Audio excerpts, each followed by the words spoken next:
I'm Nira Desai. I'm the Deputy Director of Cocoa Action at the World Cocoa Foundation. I have to admit I'm very relieved to be going after lunch. I felt like I was standing between a bunch of hungry tummies earlier, so it's a relief to be presenting now instead. And I apologize, I'm one of the folks with a time constraint, so I will likely not be able to stay for the Q&A, but Laurent has my details, so please do feel free to reach out if you have any questions individually for me.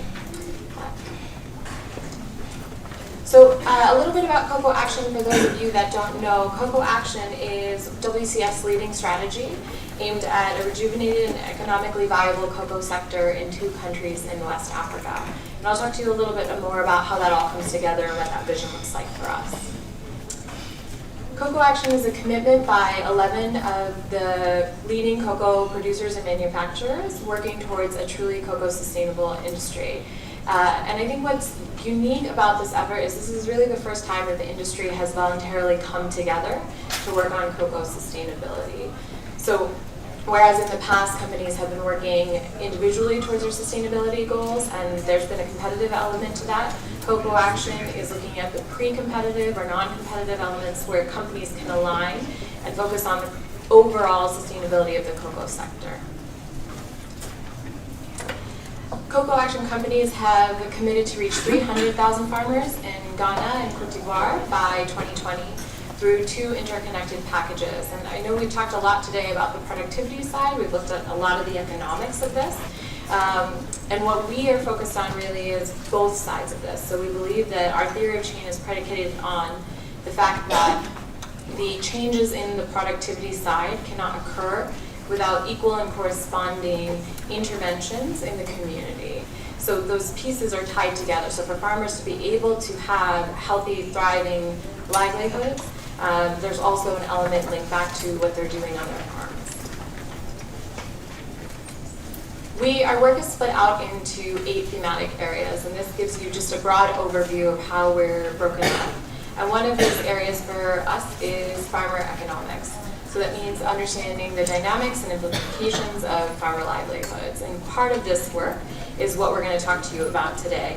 The way the Cocoa Action works overall is that we're the secretariat. World Cocoa Foundation is the secretariat. And then we have our company members, those 11 companies that we talked about, that champion the different work streams. So we're lucky today that 2 of our champions on farmer economics are here with us. Andrew Brooks and Nikhil Hendricks are our guides on that. So this slide gives you a broad overview of how we look at farmer economics. And there's really 3 boxes here, and I would say the first 2 are actuality, and the 3rd box is aspirational. We'll talk a little bit about what that means. The first piece is analytics, so that's the bulk of what I'm going to show you today is a farmer economics model that we've developed in conjunction with a consultancy called New Foresight out of the Netherlands. And then I'll also talk to you a little bit about some of the research that we're undertaking around farmer economics work. And unfortunately, I think I am probably going to also present some challenges, as many of the other speakers today have presented, but hopefully open it up to a space where we can work on opportunities and solutions together. So our farmer economics model, I'll walk you through the different assumptions that go into our model. But it's really, I think it's important also to describe the word model. So we're not looking necessarily at an individual business case that is the solution or the answer to cocoa sustainability, but rather a model as an economic and analytic tool that companies can use to evaluate different scenarios. So the model is really meant to be used by companies individually, but then also as a collective as we gain real-time data for us to understand what that picture looks like. It's also to help us inform and validate our strategy. So again, as we get that real-time data to understand the implications. And also to provide and derive directional strategy shifts. So if we think that in year 1 we had thought about an intervention in a certain way, and we look at what the outcomes are, and it doesn't end up being the same way, that can help us project and look at different opportunities in the future. The model measures overall net income, which in this case we are corresponding to income over time. It also does account for non-cocoa sources of income you'll see in the next slide, or in the next sets of slides. There's also 20 adjustable variables. So we're still in the starting phases of this model. It lives currently in Excel. We're hoping to bring it online and to add a lot more flexibility and manipulation to it, where companies can input additional factors. And those variables can work alone or in combination with each other. I think the most interesting part about the model is that it relies both on primary and secondary sources. So we've used data from, let's say, for example, ICCO and historical pricing data. We've used research reports from KPMG, but then we've also surveyed and used the company's actual data in building some of the assumptions. And then, as I mentioned, the idea is to incorporate over time real-time data to make that even more robust. And finally, we've been working with external academic experts to also give it a further element of fidelity. So these are, there are three kind of categories of the variables that we're considering. The first is around farm characteristics. Some of the basics, obviously, like farm size, your household members, the age of your trees, and the density. Farm economics, so these are the inputs, the costs that are going into the farm, as well as the cocoa price. And then finally, the details of the interventions implemented. And this gives you some flexibility. These are more the check boxes rather than numerics, where you can say you have either done this activity or you haven't done this activity, and what implications does that give you. So for this presentation, we've run 3 scenarios, and these are sort of the starting place where we've begun at looking at some different options. As I mentioned, we're hoping to make this more robust, to be able to run multiple different scenarios, to use that real data to shape where these scenarios are looking at. And again, every scenario and situation will be different for a company, depending on the farms that you're working with or the situations that you're looking at in terms of your interventions. For the 3 scenarios, we've got status quo, which means no interventions were done.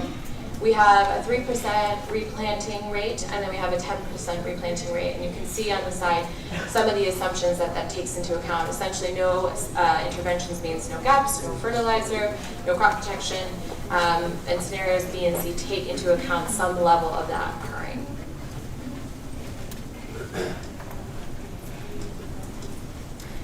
So when we focus on evaluating the scenarios, what you're going to see, this slide is actually some of the outcomes that will come out from the 3 scenarios. I'll show you the charts in a moment.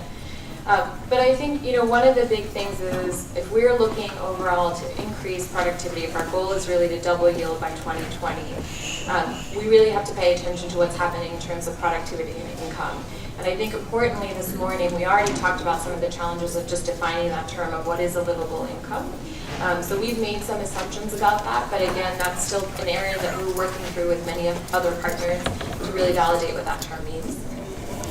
In terms of the income gap, I think this is the news that everybody knows, right? So that if we stick with what currently is existing, income will likely go down for cocoa farmers. If we look at aggressive rehabilitation and replanting, that assumes that income will go down as those new plants are generating. And then that also in time then leads to this time lag effect. So what will we do in that time period? How will we help cocoa farmers if income isn't coming in those years? So this is the run of the status quo.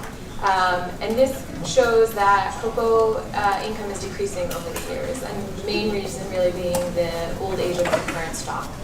And I think reaffirms what we already know about the importance of rehabilitation, and then also brings for us to light a lot of the needs that are coinciding with governments and with the public sector of the availability of planting materials and the rate at which they are coming to farmers. The second scenario is looking at a 3% rehabilitation rate. And what I think is interesting here is that that second point is that your costs, the input costs for the farmers stay relatively low. And that's important because that doesn't drop the farmer down into an area where there's a true income lag. However, it's not really accelerating at a pace fast enough where there is big boosts in yield.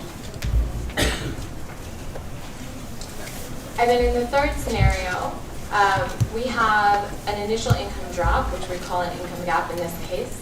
but it's a serious problem. So it shows you that if we do rapid rehabilitation, there's going to be a time in an area where cocoa farmers can't provide for themselves just on cocoa income alone. And this assumes obviously no other income from from non-cocoa sources. And also, we have to think about the reality of the availability of planting materials in the two countries that we're working in, and whether this is realistic to get this rate of planting materials from those governments. So some of the overarching conclusions that come out of this are really the critical importance of rehabilitation and replanting, and how do we look at ensuring some of the policy elements around that stay consistent, and also that they're available to farmers. So one of the things this model doesn't take into account, obviously, or two of the things, is things like climate change or things like elections in a country. We haven't accounted for some of those external factors. But knowing that, then if we do look at the availability of planting materials, if we are able to rehabilitate at those rates, then what opportunities does that provide for us if there's going to be an income gap for farmers? And that's where I think this comes to the supporting options and strategies for us as Cocoa Action and for others to look at. So really that brings us then to, are we looking at crop diversification? Are we looking at loan systems? Are we looking at farmer financing schemes that we can centrally implement that will be effective for all farmers if they are able to rehabilitate at this rate? The second piece of what we're working on is around research. So I think again, analytics only get us so far. And here, the case really is that we know that the farmers are the true influencers of farm success and productivity. And so we are looking at funding research in a number of different areas. We're looking at some labor studies. One of the most interesting ones that we've done this year was in partnership with a consultancy called Institute. And this really looked at what makes up and what constitutes a successful farmer. So they went in and did some human-centered design work and worked closely with farmers to identify what characteristics make up successful farmers, what they're doing that might be different than their peers, how they can possibly be peer influencers. And then we also looked at what some of the challenges were for less successful farmers. So then we apply some of this research back into the work that we're doing to say, if we understand some of the models now as a business case of what is success, then how can we go and scale this up to other cooperatives that we might be working with, or other farmers, or create mechanisms of peer influence. Finally, I don't have a separate slide on partnerships because to me this comes as the future of Cocoa Action's farmer economics work. Our plans are really to look at migrating the model online. And we know there's a lot of other people working on farmer economics models, and our goal is to never work in a silo, but to leverage the work that others are doing. So for example, we've put up a few organizations that are doing some other work. But I think the opportunity of conferences like this is really to say, who else is doing work like this? Where can we create partnerships? It was really hard to see that the previous presentation had the same ask, right? What are we going to do together? What opportunities can we create even between now and May to work together to bring some of this research and analytic thinking together? And then obviously applying the research. So I think I will leave you with that question. If you are doing other work on farmer economics and would be interested in talking with us or partnering with us, we'd love to hear from you. And our goal over time is to make some of this research and these tools more widely available. So if you have ideas or opportunities for that, we'd love to hear about them too.